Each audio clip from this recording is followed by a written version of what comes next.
ज्ञानिनामपि चेतांसि देवी भगवती हि सा बलादाकृष्य मोहाय महामाया प्रयच्छति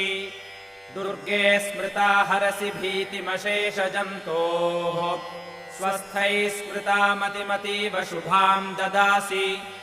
दारिद्र्यदुःखभयहारिणिका त्वदन्या सर्वोपकारकरणाय सदार्द्रचित्ता सर्वमङ्गलमाङ्गल्ये शिवे सर्वार्थसाधिके शरण्ये त्र्यम्बके गौरि नारायणि नमोऽस्तु ते